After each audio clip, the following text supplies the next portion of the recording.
La semana pasada yo empecé a hablar sobre las bendiciones de la obediencia y después que salí el mensaje me di cuenta que como que me quedé corto, ¿no? Como que no dije todo lo que tenía que decir. Y la bendición de uno predicar en la iglesia local, el número uno es que estamos en familia. Y ustedes me conocen. En Puerto Rico dicen, ustedes conocen de la pata que yo cogeo. Ustedes saben quién yo soy. Y la mayoría, o sea, los que no saben quién yo soy, pues una de las cosas que yo soy es transparente. No tengo nada que ocultar. No tengo agenda escondida, ni oculta, ningún papelito ahí debajo de la mesa. Lo que usted, como dicen en inglés, what you see is what you get. Así que me alegra mucho tener aquí en la congregación a mi familia. La familia por lo general son los críticos mayores que uno tiene, porque están ahí todo el tiempo. Y aquí está en esta congregación mi esposa y está mi hijo, mi pastor asociado, la esposa de mi hijo y el esposo de mi hija, son parte de esta congregación. Y que hablábamos de los beneficios de la obediencia y mencionamos por encimita un poquito sobre las consecuencias de la desobediencia. Pero yo quisiera detenerme un poquito y reflexionar con ustedes sobre esta segunda parte de las consecuencias de la desobediencia. A algunos no les gusta que le hablen de las consecuencias de las decisiones, pero es parte de la realidad. Yo no le digo toda la verdad, solamente le digo lo lindo y lo bueno y lo fácil. Y le oculto las responsabilidades, los deberes y las consecuencias de nuestras decisiones. Pero yo quiero que cuando usted esté en problemas, no diga, si el pastor me lo hubiese dicho. Yo quiero decírselo. Yo quiero compartirlo. Es importante que nuestras decisiones estén basadas en principios, no en sentimientos o ideas nuestras, sino en principios. Por eso usamos la palabra de Dios, que está repleta de principios para la vida abundante. Si usted basa su vida y sus decisiones en principios, las cosas van a ser diferentes. Si usted basa sus decisiones, su vida en los consejos de la gente, pues va a tener muchas dificultades. Y que abramos bien nuestros oídos y nuestro corazón para escuchar lo que Dios desea decirnos en esta mañana. Este capítulo 26 de Levítico habla sobre los beneficios de la obediencia, que Dios es sabio. Fíjense que cuando uno va a disciplinar a alguien, es importante que uno primero hable de las cosas que están bien y luego le señale las cosas que debe mejorar uno. Y luego terminar, ¿verdad?, dando las recomendaciones. Y cuando usted lee la Biblia, que es un libro tan antiguo, es que cuando Job escribió, o quien fuera el autor del libro de Job, escribió ese libro muchísimos años. No estamos hablando de 200, no, 300, 500 años, estamos hablando de miles de años. Y cuando Moisés escribió el libro de Génesis y Éxodo, y estos libros de la Biblia, Levítico, que le llaman el Pentateuco. Penta viene de 5, los primeros 5 libros de la Biblia. Hace muchos años, pero los principios son eternos y no cambian con el tiempo. Sé que en los versos 1 al 13 de ese capítulo habla de las bendiciones de la obediencia. Hablamos un poco de ese tema la semana pasada. Pero en los versos 14 hasta el 39 habla sobre maldiciones. Esa palabra maldiciones como que a nadie le gusta, es pesada, pero es bíblica. Dios es el que la dice. Y yo no puedo hablar de maldiciones y mucho menos maldecir a nadie. Pero cuando alguien me maldice me siento incómodo, muy incómodo.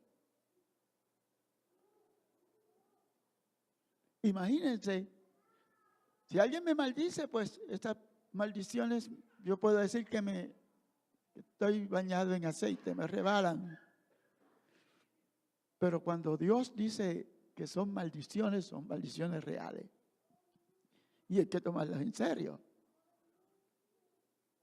Y hay que tomar las bendiciones y recibirlas, pero hay que evitar las maldiciones. Y aunque las maldiciones ahí las produce Dios, quien las invita a su vida, porque Dios no quiere maldecir a nadie. Dios quiere bendecir. Ese es el Dios de la vida. Él no es el Dios de la maldición, Él es el Dios de la vida. Él lo que quiere es darle vida y darle bendición. Pero nosotros invitamos la maldición, que yo creo que es otra cosa que las consecuencias de decisiones erróneas. Por eso yo le digo, le mencioné que hay que tener una mente abierta y abrazar toda la verdad. No podemos seleccionar algunas áreas y rechazar otras y pensar que estamos haciendo bien. El pueblo de Dios es un pueblo inteligente. Viene la bendición de Dios, pero Dios nos ha dado inteligencia para que nosotros aprendamos a apreciar y a invitar las bendiciones de Dios a nuestras vidas, a nuestras familias, a nuestra iglesia, a nuestra comunidad, a nuestro mundo. Nunca diga que usted es un bruto, que usted es un necio. Usted puede cometer brutalidades y puede hablar y hacer y decir necedades, pero si esa no es una práctica, sino que viviendo en un mundo caído y con una naturaleza como la que tenemos caída, pues a veces cometemos errores, pero somos inteligentes porque hemos cogido el camino de la vida y eso nada más nos hace inteligentes. Le hemos dicho sí a Dios, eso nos hace inteligente. El que tiene la capacidad para aprender y hacer 1, 2, 3, 5 doctorados, tiene inteligencia natural, Pero esa inteligencia natural puede llevarle a la condenación. Sin embargo, una persona sencilla, humilde, puede tener inteligencia espiritual e inteligencia natural. Pero poner su confianza no en la inteligencia natural, sino en la inteligencia espiritual. Ahí es donde está mi confianza. En la gracia de Dios y en la relación que Dios ha establecido conmigo. Ahí es donde pongo mi confianza. Si usted ve ese capítulo de 26 de Levítico, ya para los últimos versículos, nos dice que Dios nos da una segunda oportunidad. Ahora, no siempre. No siempre cuando cometemos un acto de desobediencia porque nuestro corazón es rebelde, vamos a tener una segunda oportunidad y vamos a evitar las consecuencias de nuestras decisiones. Dios nos perdona. Es más, en el caso nuestro, hasta a veces la iglesia nos perdona, pero hay consecuencias. Y es bueno que uno tenga clara esta parte, que es importante que nosotros sepamos que todos nuestros actos tienen consecuencias. Al principio del capítulo, el escritor dice, no os hagáis ídolos.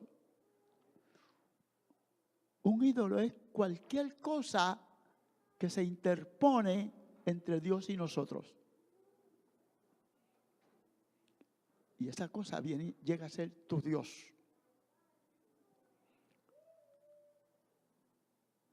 Esto es interesante. Cualquier cosa que se interponga entre Dios y tú es un ídolo. A ese tú le rindes honor y a ese tú le dedicas la vida. Tu sacrificio es por eso, sea lo que sea. Y es importante en esta relación de amor entre Dios y nosotros, Dios viene primero. ¿O no hay relación? Si tú tienes cualquier cosa que tome el lugar de Dios, ya no hay relación. Nosotros podemos decir que tenemos una relación, pero no hay relación. Nosotros nos podemos engañar a nosotros mismos. Y eso es lo más feo que hay. Lo más feo que hay es no engañar al hermano o al prójimo o al pariente o al pastor. Lo más feo que hay es engañarnos a nosotros mismos. No debemos, bajo ninguna circunstancia, engañarnos a nosotros mismos. Y hay una explicación para esto que estamos hablando. En Éxodo 25 dice, yo, el Señor tu Dios, soy un Dios celoso. En otras palabras, yo tengo, para tener una buena relación con Dios, tengo que tener a Dios primero. No puede ser segundo, no puede ser tercero, no puede ser cuarto. Y no es lo que uno diga, sino la realidad. Sucede que Dios no solamente escucha las palabras, sino que ve las actitudes. Dios, el hombre mira las apariencias, por eso es que le podemos engañar, pero Dios mira el corazón. Dios mira el corazón. A veces nosotros mismos no conocemos nuestro propio corazón. Dice el profeta que el corazón es malo y es engañoso más que todas las cosas. Y lo triste es que nuestro corazón nos puede engañar a nosotros mismos. Nosotros decimos lo que nosotros y pensamos lo que nosotros queremos oír y queremos pensar, pero no, se nos hace muy difícil enfrentarnos con la realidad, aceptar la realidad y vivir en la realidad.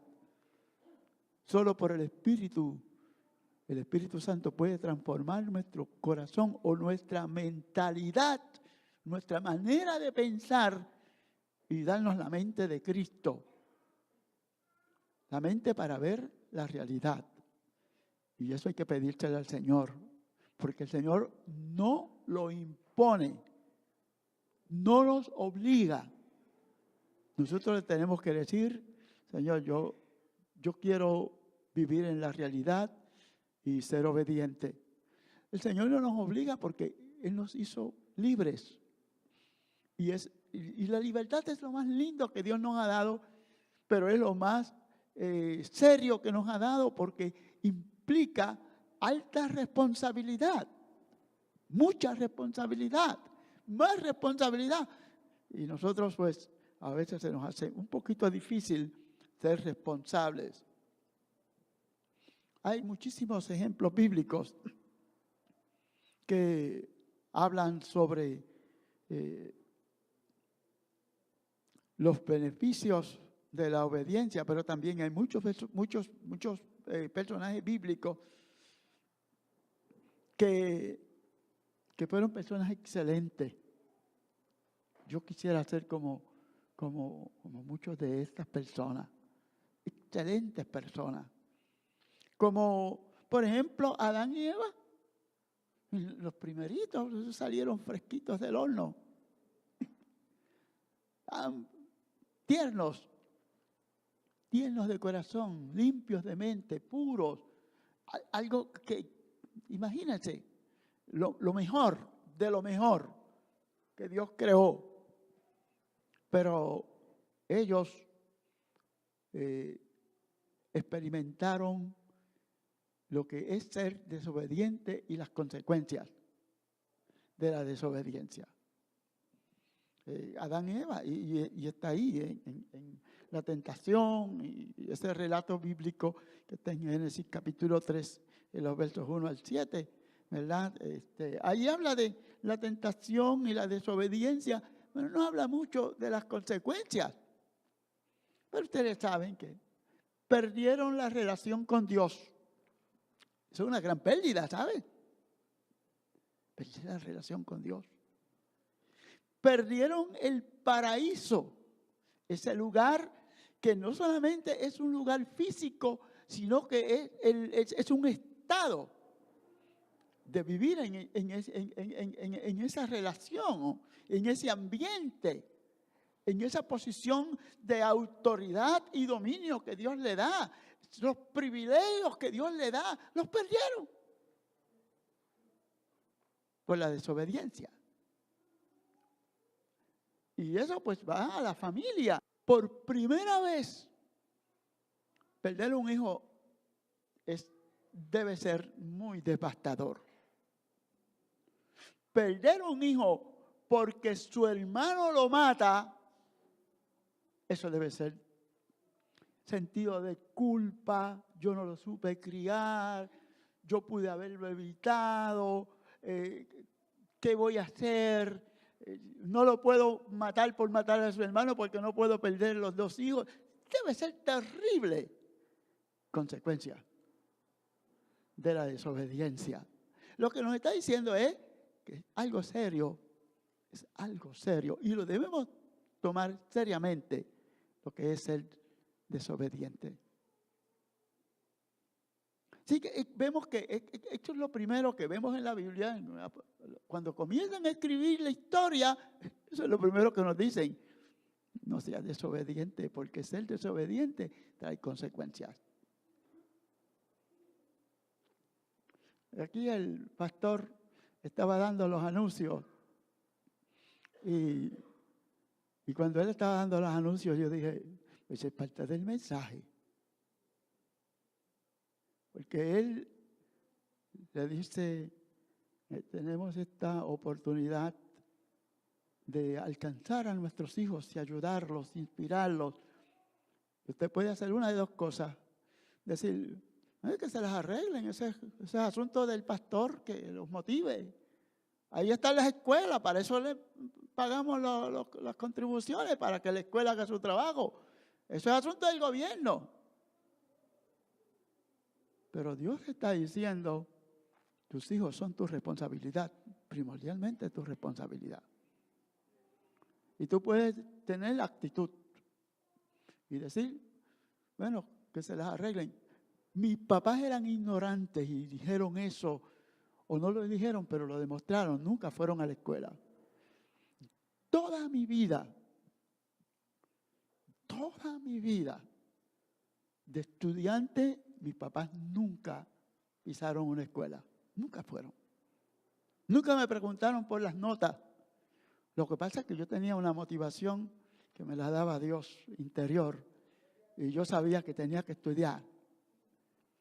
Y yo sabía que si mi papá no se portaba bien, eso no quiere decir que yo tenía licencia para no portarme bien, sino que ese estímulo de él me dijo, no, pues yo no me voy a portar como mi papá se portó. Yo no voy a hacer lo que hizo mi papá. Yo lo voy a hacer diferente. Pero fue por Dios, por el Espíritu Santo. Eso es gracia, eso es providencia. Yo no entiendo cómo funcionó de esa manera.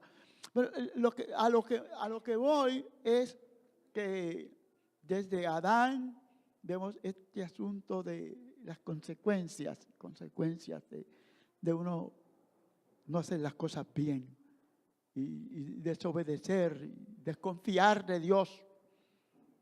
Si usted desconfía de Dios, ¿cómo va a confiar en el pastor?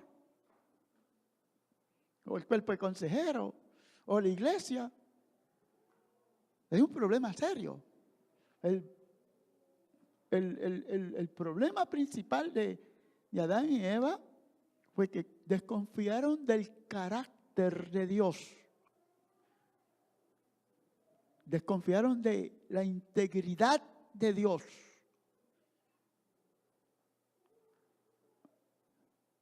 Y qué fácil es criticar a Adán y Eva. Pero no somos nosotros a veces muy parecidos a Adán y Eva. Desconfiamos de la integridad de Dios, la palabra de Dios, la promesa de Dios, de la persona de Dios. La persona de Cristo. Desconfiamos. Y por eso no hacemos las cosas como Él nos dice, sino que nosotros nos ponemos a inventar. Y hacemos las cosas a la manera nuestra, o a la manera que me enseñaron mis abuelos, o a la manera que lo hacen en Hollywood, a la manera que hacen otros que aparentemente tienen éxito. Pero no nos paramos a pensar y a definir lo que es éxito. Qué interesante hablarle a gente inteligente. Porque si yo estuviera hablando con gente que no entienden, pues estuviera perdiendo el tiempo. Pues Adán y Eva lo hicieron mal, pero nosotros no somos capaces de criticarlos y decirles, si yo hubiera sido Adán, lo hubiese hecho diferente. Ahora quizás porque tiene el Espíritu Santo, pero sin el Espíritu Santo dentro de ellos, hubiéramos quizás hecho lo mismo. Está fuerte eso.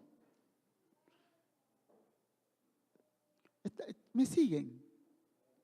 No, ¿verdad? No espero que me digan amén, pero yo quiero que me sigan. Y yo quisiera ser un buen vendedor.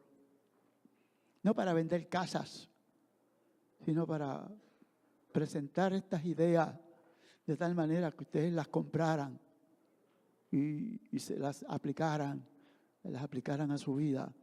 Porque realmente yo quisiera también ser honesto y sincero con Dios y conmigo mismo en este caso específico. Otros personajes como Abraham. Abraham, Dios le dijo, vas a tener un hijo, le dio una promesa. Y luego viene la esposa y le dice, Dios se está tardando. ¿Por qué no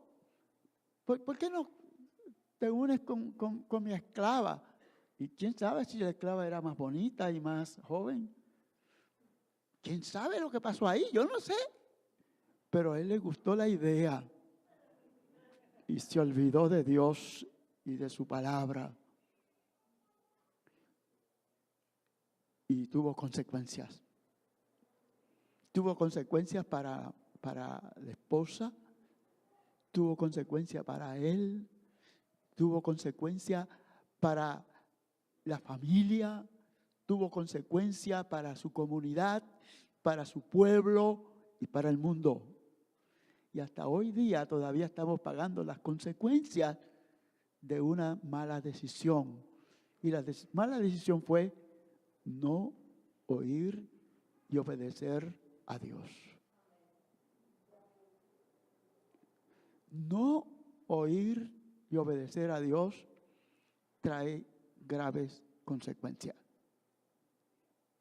Somos inteligentes cuando escuchamos y obedecemos a Dios. No demostramos mucha inteligencia cuando escuchamos a otros y no le preguntamos a Dios. No hay problema que usted tenga dudas. Usted no tiene que ser una persona que tenga una fe gigante. Pero cuando tenga dudas, pregúntele a Dios.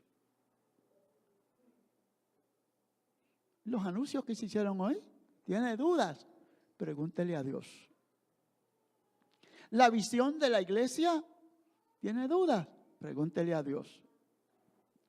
Los grupos vida, ¿tiene dudas? Pregúntele a Dios.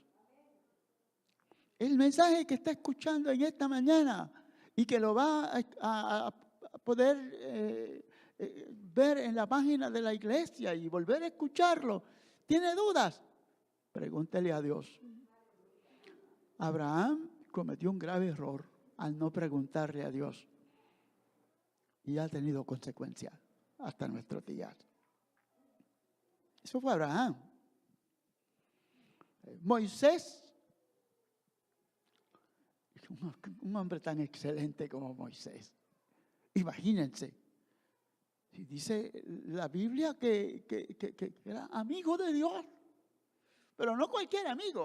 O sea, que no había otra persona en toda su generación que fuera como Moisés, un hombre tan excelente, tan espiritual, era algo especial. Pero Dios un día le dijo,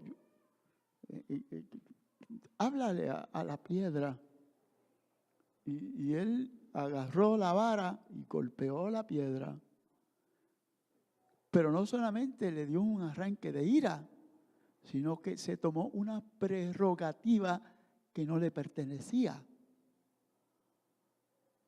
Insultó al pueblo y le dijo, ustedes rebeldes, creen que le vamos a sacar agua de la piedra. Vamos. ¿Sería que Moisés tenía la capacidad de sacar agua de la piedra? El que iba a sacar el agua de la piedra era Dios. Y Dios es un Dios celoso. Luego Moisés le dice a Dios, perdóname. I didn't mean it. Eso no era lo que yo quería hacer. Eso no era lo que es que estaba enojado, es que estaba enojado, es que estaba desesperado. Dios le dice, mira, hiciste esto y por eso que hiciste, no me honraste delante del pueblo. En otras palabras, tomaste la honra que no te pertenece y no vas a entrar. Y está tan bonito porque el que escribiera esto, si fue Moisés o fue uno de los ayudantes que redactaron esta historia, porque Moisés como un niño le ruega a Dios, por favor, y que esa tierra, después que luchó tanto por ir a la tierra de la promesa, dijo, no vas a entrar.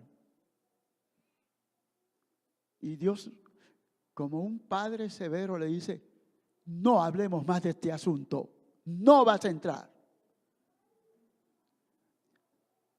Y esto está escrito ahí para que veamos que nuestro Dios no es un Dios blandengue, flojo, que se deja manipular de las niñas y los niños inmaduros. Nuestro Dios es cosa seria. Nuestra relación con Él tiene que ser una relación de amor, pero también una relación seria.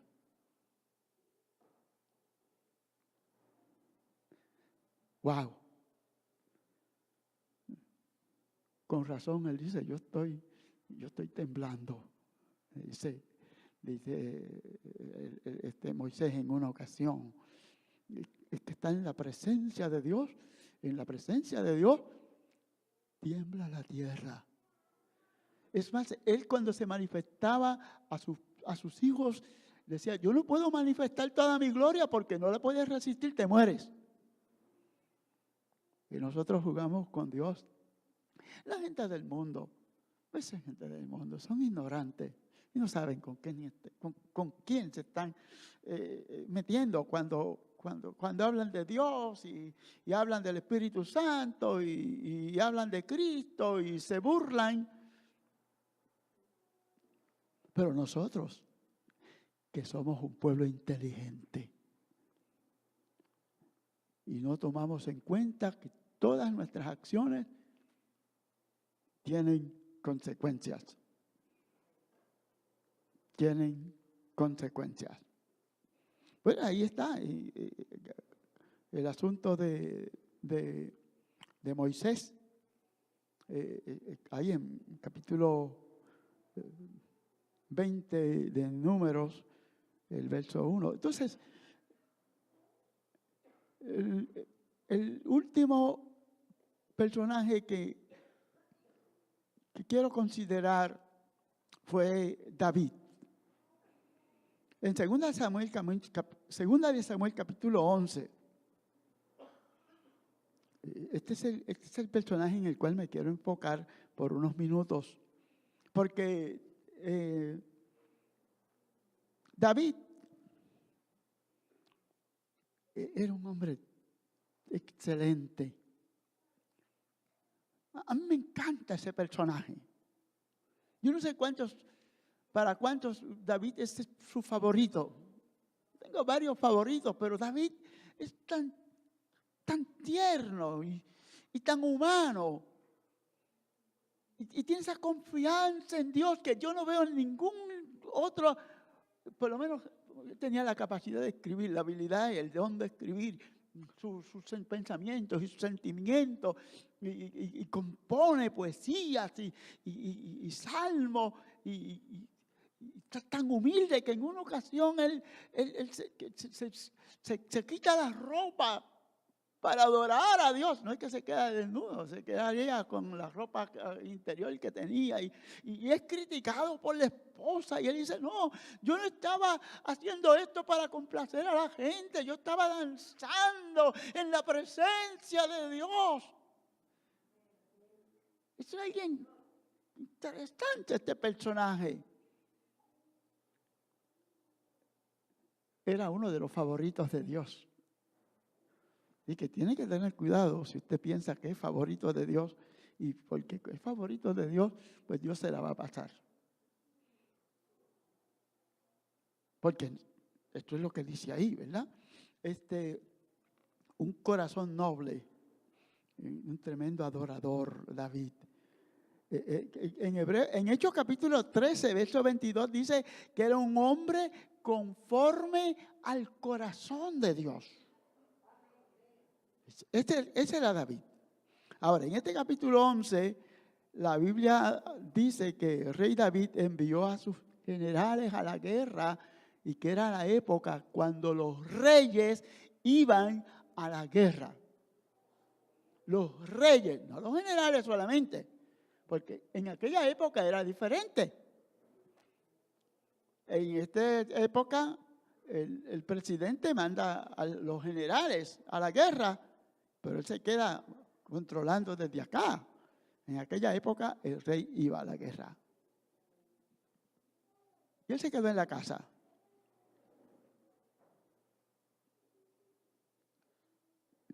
Fue cuando los reyes iban a la guerra contra el enemigo.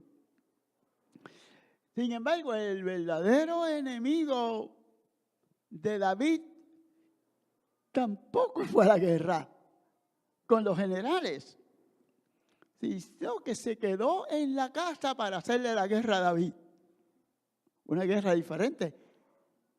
Como dice en inglés, nevertheless, una gran guerra. Sin embargo, era una tremenda guerra. La guerra que tuvo que enfrentar, la batalla que tuvo que enfrentar David. ¿Quién sabe lo que pensó David? Pero quizás David pensó, ya he peleado suficientes batallas.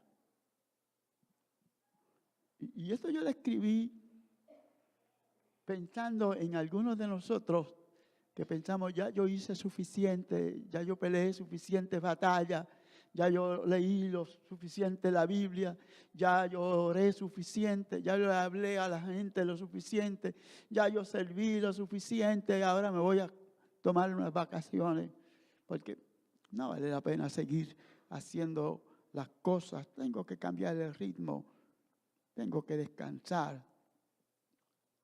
El cuerpo tiene que descansar, pero uno tiene que mantenerse presto.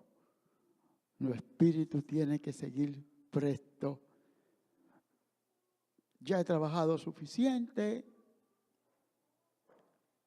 Ya tengo todo bajo control. Porque aquí había expandido su reino y tenía una estabilidad política grande, un control grande de todas las naciones que estaban alrededor de él.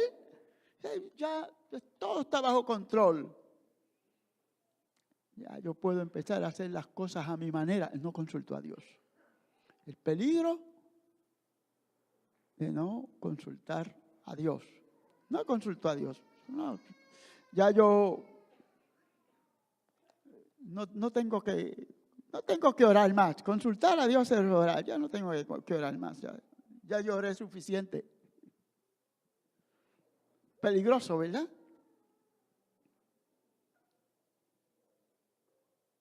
Unas pequeñas vacaciones no le hacen de consultar a Dios, de orar, de la palabra, de congregarse, de obedecer.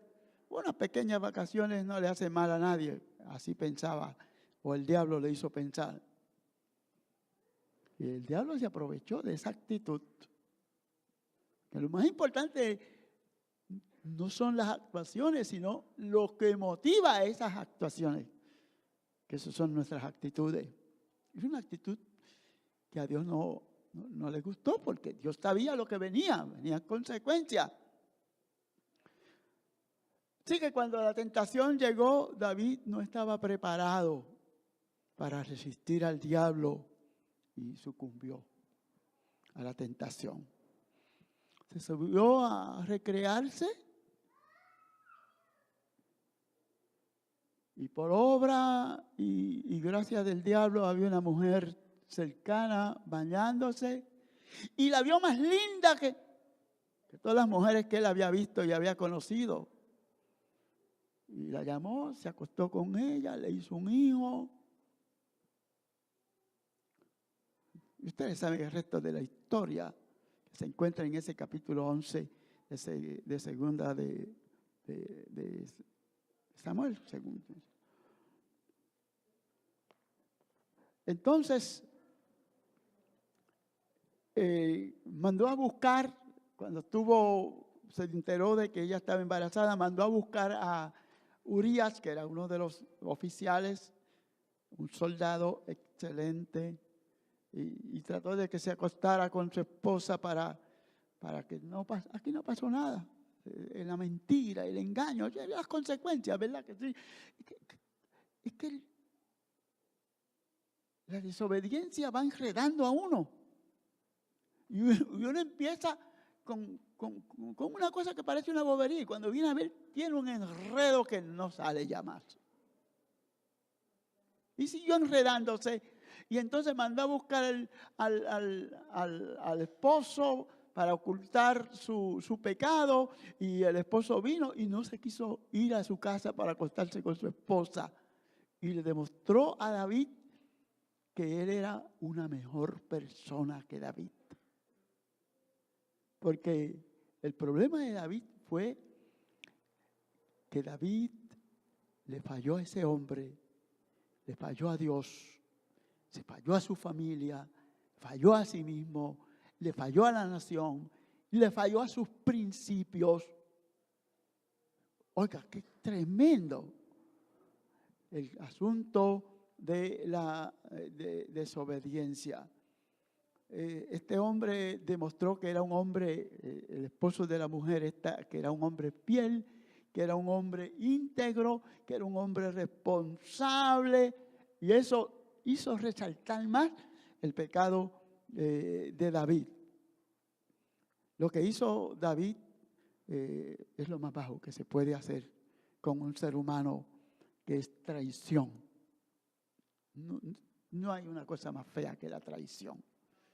Que estén confiando que lo va a proteger, que lo ama, que es su amigo, y por detrás lo traiciona, le mete la puñalada por la espalda. Eso fue lo que hizo David. Y no se olviden de qué clase de persona era, pero la desobediencia sacó de David lo peor. Por eso no podemos confiar en nosotros mismos. Nuestra confianza tiene que estar en Dios. Y tenemos que tener vigilancia primero de nosotros mismos. Yo no sé de qué cosas yo soy capaz de hacer si no fuera por la gracia de Dios. No sé qué cosas yo soy capaz de hacer.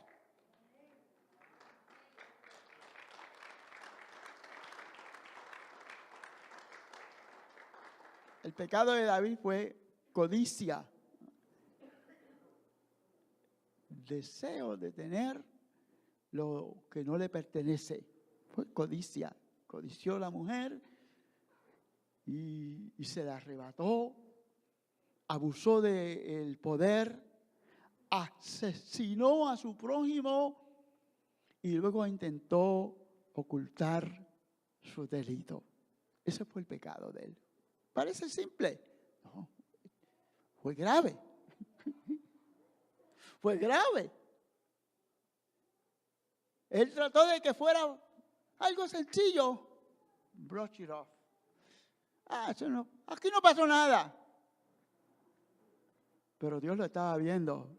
¿Cuántos de nosotros a veces hacemos cosas que ofenden a Dios y afectan a nuestra familia, afectan en la iglesia, afectan la comunidad, hacen el mundo un lugar feo para vivir y intentamos just brush it off? Aquí no pasó nada. Sí pasó algo y muy serio. A Dios. Y ahí lo dice clarito. Y a Dios no le gustó lo que hizo David. Y Dios entonces trajo consecuencias.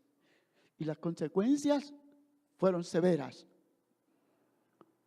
Fueron severas. Vean. La paga del pecado es muerte.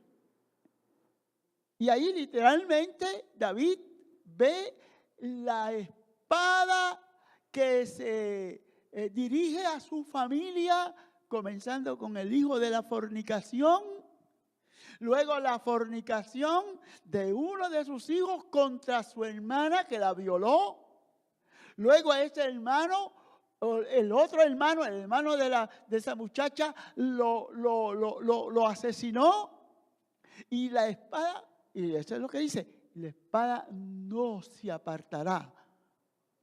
Dios lo perdonó. Y ese es el punto. ¿Vas para el cielo? Yo no puedo mandarte al infierno porque hayas sido desobediente. Yo pienso que sí, que vas para el cielo. Pero una cosa sí yo sé. Como que esa luz está alumbrando. Que las decisiones traen consecuencias. A David se las trajo. David fue perdonado. ¿Y qué hizo él? Él pidió perdón y Dios lo perdonó. En el Salmo 32 se humilla y Dios lo perdona y Dios lo restaura, pero no le evita las consecuencias. Y las consecuencias fueron primero en él. ¿Cómo se sintió él después de haberle fallado a Dios? No crean que eso se le olvidó. Dios me perdonó y ya no tengo que preocuparme de eso. No creo que fue así. Le creó temor, le creó inseguridad. Su autoestima, ¿dónde quedó? ¿Cómo se sintió? ¿Quién soy yo? Dios lo perdonó, pero él se seguía preguntando, ¿quién soy yo? Mire lo que he hecho. Consecuencias. Las consecuencias en la familia las vemos claras. Las consecuencias en la nación. El ángel de Jehová vino y el ángel de Jehová, el ángel de la muerte en ese caso, vino y mató muchísima gente en la nación. David realmente se arrepintió y se arrepintió y se arrepintió, pero las consecuencias fueron inevitables. Estamos aquí en la presencia del Señor y todos los días el Señor nos habla. Y a veces nosotros hacemos lo que David intentó hacer. Just brush it off. ¿Cuántos de ustedes se van a acordar de este mensaje al salir de esas puertas para afuera? ¿Cuántos se van a acordar de este mensaje en una semana? No se preocupen los que no se van a acordar. Que cuando lleguen las consecuencias, usted va a decir, y el pastor me lo advirtió. Eso era Dios que me estaba hablando.